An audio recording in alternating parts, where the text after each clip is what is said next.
Hey, everyone. It's good to be back here again today. It's Thursday. It's Throwback Thursday. How y'all doing? How's your health? How you keeping up? Staying safe in this time. Hello, Fumi. Hello, Vishal. How are you? Thank you guys for joining me. Hi, Patricia. Hi, Barry. How's everyone doing today? I'm so honored to be here. Thank you guys for joining me. Today we have the author speaks. This is a show that I do where I get to speak to people who love to read, people who want to start reading, where I introduce you to new authors that are doing great work. And I'm excited today because of the book that we're going to be reviewing, and the person I'm going to be talking to is going to be fun. How are you? Hi, Blaze Olive. Hi, Grace. How's everyone doing? Oh, thank you, Chum. I appreciate it. Hi, Bami Special. Hi, Asarity. Hi now. Chigozie Florence. Thank you. Hi, with Akono. It's nice to see you guys. It's a Thursday. I hope your week has been going good so far. I hope so. And whatever it is, just know that your weekend will be better by His grace.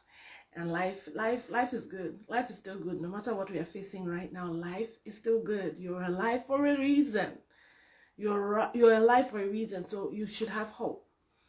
Oh, for me, thank you. I did it myself 2 days ago. Easy, Rara, but thanks so much, guys. Thank you for joining me. Thank you, Manawe. Hi. I just like to come in early so that I give my guest enough time to join me. I'm very excited. I don't know if you guys know the book that I'm reviewing today. Let me see. Oh, she is here actually, so I'm just gonna invite her. I think I just saw her. I'm gonna invite her. Yes, I have sent a request. And when I see authors, I get very excited because it's not easy to pin the topic. Rome, can you do the topic and I'll pin it? Hello, Janet. How are you? It's so nice to see you. It is so nice to see you. Oh, finally. Okay, so guys, this is Janet Eze. I love this woman right here, and I love her book. My goodness. Thank you so much. Thank you. You guys know that I have a book club called a Diva Book Club, and I get to pick a book for the month. And when I read her book, this one, you see what I've been doing to your book? Yeah. When I read this book, I said, no, I was talking to Amara of Purple Shells, and I said, this has to be the book that will kick off 2021. So we chose it as a book for January. Thank you. And let me first commend you. This is a piece of art. Thank you. This is, for me, it's like carrying encouragement, and not just for me, for a lot of people saying, okay, I mean, this is a story that you can relate with. All the characters, everything is fun. Okay, let me first ask you, is this your first book? Yes, it's actually my first book. How do you write a book? What, the first book and you nail it like this? I don't get it. This is fantastic. Thank you so much. I also think it's also because I finished it and my editor, stroke publisher, looked at it as well. So she was also a great help. She was a great help. Yeah. Shout out. Did you always know that you would write? What did you say? Did you always know that you would write, you become an author? No. But it was something, I mean, this is something I've been working on for a very long time. COVID actually made it happen fast. We had enough time, so I just decided to finish it. But it was just something I, said I wanted to try out and see how it worked out, And I mean, I'm happy people are liking the book. Look, this is, I mean, I think about books all the time, but this one hit different. I was like, what? One of the things that tripped me about this book, the fact that you guys added real social media conversations, like you made it look real. Look at it. I know. Like the banter just made it all feel so. I felt like I was inside. Like I felt I was fighting some people. As I was reading, I was fighting some people on Twitter that were talking, and I was saying yes. It just grabs you. Yeah. It makes you so involved, and I'm so happy about it. Now, who is your favorite character? Because me, I know my favorite character. So Me, I know my favorite character. Yeah. okay, so Who's your favorite yeah, character? I think my favorite character is Olive. Her friend, the character Nina, her friend, and Hmm. yeah, I think for me the reason why I would say she's my favorite character is a lot of times we have friends that gas us up, we Yeah. have friends that would not tell us the truth. We have friends that would, tell us those things we want to hear. And a lot of them, even when they see Mm. us going through or going the wrong direction, they wouldn't say They anything. will. And it's bad when they have had their own bad experience. They just want to have a partner, have someone that would also make that same mistake. So they won't be the only one in that, in that boat. But, with the character, she didn't, care, what she was going to lose, or she just wanted to tell her the truth. And I thought that was commendable because you don't see that all the time. We even have friends that tell us the truth, but as soon as they tell us what we don't want to hear, we avoid them. So, but with this one, she said it. She didn't mind risking the friendship. She just had to tell her. And I feel like if we have more people like that, I mean, we would make less mistakes, and a lot of people that's if they Yes. listen. So If they that's listen, if they listen. thank you. That's if they listen. I'm glad. My favorite character is Auntie. So why is that? Why is that? Auntie's brain can touch, but Auntie speaks truth. I don't want to give the story away, but Auntie speaks truth. Yeah. It might not come out. It might not come out the right way, and it might be born out of pain. But when I see her character, I'm like, yes, this woman has gone through pain, and indirectly, she actually loves Nena, but her expression and the way that's from my point of view. I feel that I'm very angry with the world. I'm angry with everybody. This is not worth it. But deep down, I care about you. I don't want you to make that mistake, but I won't tell you the way you want to hear because me too, I'm in pain. Do you understand? Yes. So it's like spotting danger a mile away and going, are you crazy? This is what you want to do, as opposed to, please don't do this. Don't make the same mistakes. No, her own is, are you crazy? Can't you see? Hey, I knew. I just love her energy. Anytime she's talking, I'm like, oh my God. Like, I love yeah. And another thing I like about this book is the fact that you can read it. I had to slow myself down so I can be doing it small with my book club because I was going to finish this book in a day. It was so simple to read and understand, and I love books like that. Was it your choice, or was it the Purple Shells that wanted it to be different? I mean, how do you write as a writer? No, I usually wouldn't want something very complicated. I don't want something you would have to check the dictionary all the time, to understand. And I want something that is relatable, something that a lot of people will be able to relate to, because I kind of feel that if you're not a reader, you might kind of lose focus and lose interest. So if it's intriguing, interesting, you would want to continue. You want to read. Yeah. So yeah, that's a lesson that I think every author should learn and understand, especially the times we live in. Yeah. People are less patient now. They want to read it, understand it, enjoy it, and move on. Not be Shakespeare things. So how has the response been though? Because I'm struggling to get our people to enjoy. I mean, it's not easy for authors. Yeah. So far, it's been so good. I've had friends call up and say, Janet, what's going on? How did you come up with this? Give me the tea. Who is this person about? I want to know. And then you've had people also come up and say, I mean, did someone really go through all that? The pain, is that real? Is the story real?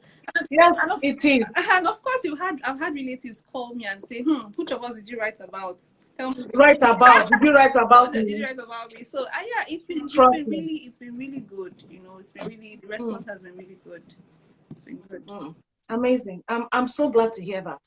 When I was reading it, I kept saying to myself, every woman has to see this book. Yeah. A lot of women need to read this book so that they know that they are not crazy, they're not alone. A lot of people can relate to this.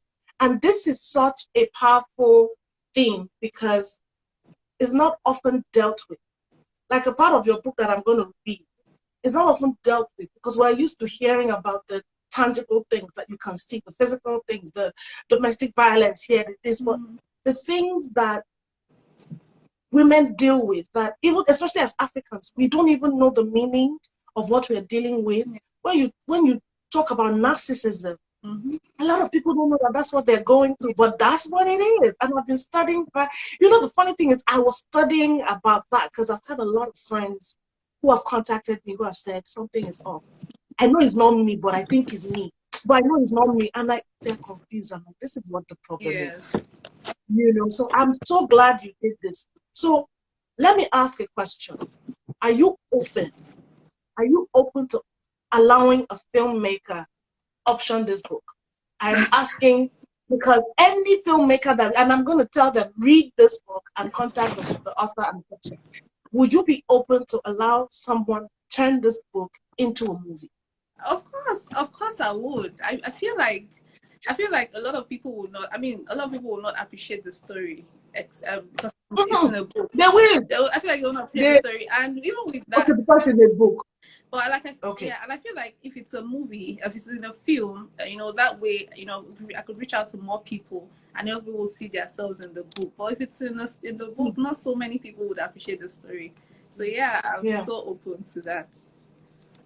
All the filmmakers that are watching right now, all my friends who are watching right now, I'm telling you guys, get on this, read it. If you're in Nigeria, better. Purple Shelves, they are right there. They will supply. Please ask for the book, Nena. You guys have to read it and turn this into a movie. In fact, if I don't hear anything soon, I'll come to Nigeria myself and we'll start talking. Because what do you want people to take away from this? Before I read, I want to know what you want people to take away from this book. You mean like what I would, you know, want people to know about as in I would for ladies, because I think the book is also more for women, ladies, more. Yeah. So I would really want them to, you know that they are enough and that they should constantly choose themselves, even if no one chooses them. You know, I want them to know that self-love is important. I know I sound like a broken record because I know they hear self-love, but we can't hear it enough. We have to keep hearing it. But I'm saying that because I know of people that are in circles that they are not supposed to be in. You know, you're not valued, you're not treated well, they don't care for you like that, you know. But you're forcing yourself, you know, you're inserting yourself there, and you ask them, what are you doing there? You can see they're not speaking to you in the right way, or they don't treat you right. And they tell you, if I leave, where would I be? I will be by myself. You shouldn't be afraid to be by yourself, you know.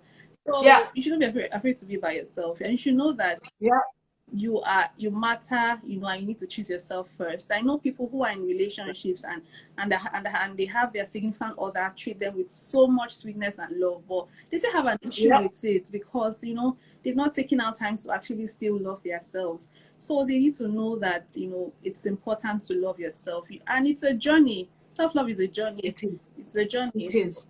And you should not be hard on yourself, you know. With dedication, compassion on yourself, you'll see yourself blossom. So don't be hard on yourself, and you do not need validation from no one. You know, a lot of people are so insecure. That's the problem. A lot of people are insecure. They do not think they are beautiful, and that's why when someone tells them they are beautiful, they forget their names because it's not something. So you need to know that you are beautiful. However way you look, you are beautiful. You should love yourself, you know, and do not seek validation from no one, because no matter the amount of, you know, attention they give you, it won't be enough. So you need to validate yourself, you know. And it's okay to be selfish. It's okay. So that helps you, you know, discover your power and your happiness. It's okay. It's okay. So that thing you said is so powerful, because if your self-esteem is low, if you don't appreciate yourself enough, you just said it. Anybody that tells you you're beautiful is getting that one, you wear jackets. Because the truth is, a lot of people have lost themselves so much that just something small can deceive you. You can easily be manipulated by someone who sees your weakness and decides to use it against you. You know, they see you as vulnerable because you're loving, you're kind, you're sweet, you want to help. They see you as, with this one, I can rise, I can do whatever, you know, and then they use that against you. They use your own words against you, your own weakness against you. But you trust me. I'm so passionate about this book because this describes so many people, not just fictitious women I know personally. Women I know personally. That's why this means a lot to me. And let me read one powerful part that is busting, according to Ababe, it's busting my brain. I'm going to read from page 90. Okay. Tobema is the personified figure of selfishness. He just did not care. Don't get me wrong, doctor. I'm not perfect. No one is. Maybe I should have ignored or overlooked those things. But who sees that coming? Who goes into a marriage with a mindset that is prepared for pain or heartache? I think that one reason for the surge in divorce rates is that divorced people never tell the truth. When they come out to talk about why their marriage crashed or did not work out, they only talk about surface issues. They mention infidelity, domestic violence, or money. They do not talk about the real issues like lack of respect or about how your spouse talks to you. Does your spouse talk to you or at you? They do not talk about sex. And by sex, I mean the dynamics of sexual satisfaction. Does your spouse even care whether you are satisfied? Does your spouse care to tell you how and what they expect during sex? Does your spouse have a fetish? We read of these things, but they're mostly only mentioned in conversations about single people, as if it's not those same single people who eventually marry. Do they change who they are sexually because they got married? I think that if there are more honest marriage conversations about what happens in marriages, more people will be more aware of what to expect. More people would know what red flags to look out for and fix or overlook. More people would make less mistakes. It's even worse when you go to seek counsel from an elder, especially elderly women. Instead of them talking to you like you're a human being with real issues, they ask the stereotype questions. Does he beat you? Does he cheat on you? If your answer is no, then they say, then you don't have a problem. Men are babies, blah, blah, blah. If he's a baby, why is he married? That won't trick me, Jesus. If he is a baby, why is he married? Why is he leading a home? If he were acting like a baby before marriage, would I have trusted him with my future and agreed to marry him? It's even worse when your answer is yes. These elders who should know better will immediately dismiss it as, my daughter, that is meant for you. Don't you know how men are? Your own is even small. One time like that. This is the most important part for me. If at that moment you happen to be unfortunate enough to be in the midst of more than one of such elderly women, you'll be regaled with stories of other women who suffered more than you but endured. As if the very essence of marriage is to suffer. As if being a married woman automatically enters you in a competition or race to win a Nobel Prize for suffering. Why? You are so right. Honestly. Like, your ability to endure and suffer makes you Proverbs 31 woman. Like, why? If you can't. That's not. I mean, Jesus. It's crazy. I feel like it's what so many people are facing. It's almost like a competition as to who suffers the most, you know. And if you can, they'll tell you endure. Of course you should endure, but you know, when you now start saying, oh, he's a baby, men are babies, he treat them, they're delicate. Really? So why are they married? I hate that thing. I hate it. Babies should not be married. Marriage is not for children. Honestly. So if you're a baby, stay with your mother and be okay. Yeah. Let her breastfeed you as a baby. You can't. Look, we need larger conversations about this, about stereotypes, about how, especially African women, marriages, and being able to speak out and speak your truth, and knowing that suffering and dying in silence is not helping. Depression is real. Honestly. Suicidal thoughts are real. You know, a lot of things are happening, and I'm so grateful for this. Dave, look, let me not lie, I've read it twice. I've read it twice. I'm going to talk to Amara. I want to be able to do stuff where we can actually partner and send this book to some people, and intentionally send it to some people, especially filmmakers, because this has to be seen all over the world. This has to be a voice for women. But the beauty of this is not just talking about woman issues. There's a story in it. There's a story in it. There's something that began as romance. There's family relationships. There's the Igbo way of life. I'm Igbo, so I loved the fact that you captured everything in one. Yeah. Your message is there. The story is there. The romance is there. The culture is there. You know, you can relate with every aspect of it. So thank you. Thank you, Jen.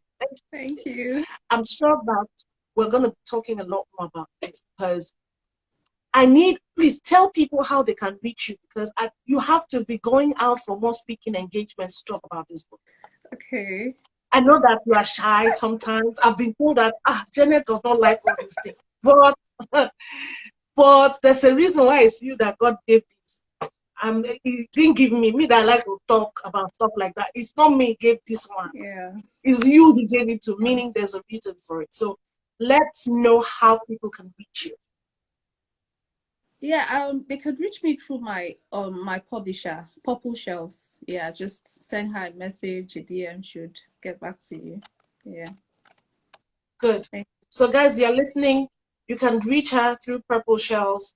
They're a publishing company. They're in Nigeria. The founder, the CEO, she's a very intelligent, beautiful woman. She's my friend, Amara. She's great. She was the one that made this possible for me to talk. Because trying to contact this woman directly is hard. Cannot just so even her handle, you will not know her handle. So I had to go through Amara, but great job, great job. I'm so proud of you. I am proud of this work, and please don't stop writing. You have talent for this. You have the talent for this. Don't stop writing. I can't wait to see what you're going to do in the future. Thank you. With your books. Even I see you, I don't know why this is coming. I see you as becoming a line producer for your own book in movies, in movies that would, work on your books. That's what I see. I see you working with producers, and I see all of this. I see it going. It has to go, because you have a lot to do to help, our people all over the world. And I'm so proud of you. Great job, Janet. Thank you for joining me today. Thank you so much, Stella. Thank you. I'm so happy to be chatting with you. Thank you so much. Thank you. Guys, if you don't know about this book, go get it right now. If you're in Africa, contact Purple Shelves. You can find it on Amazon as well. Get your copy right now. Okay? Alrighty. God bless you guys. Right. Thank you so much. See you again soon, Janet. Alrighty. Yeah. Bye. Cool. That was fun. This book, I'm not saying it because she's here. This book, if you're a woman and you read this book, you will send me a DM and tell me, Stella, thank you. You will tell me, Stella, thank you. It's an amazing book. Okay, guys? I love to read, and it's a good way to just know more, and support authors. It's not that many people buy books nowadays. But these people have to make a living. They have to sell their books. Let's support authors. Let's read books. Let's enjoy. Let's talk about it. Join our Diva Book Club if you're looking for a way to start reading. We read one book for the whole month, and we do reading together and talk about it. You guys just try and start reading again. You will love it, trust me. And it's a great community when you have people who read the same books with you. You can talk about it. It gives you better conversations. It better pass gossip. Yes, it's better than gossip. Okay? All right, guys. Thank you so much for watching. I love you so much. God bless you. Happy Thursday. Looking forward to the weekend.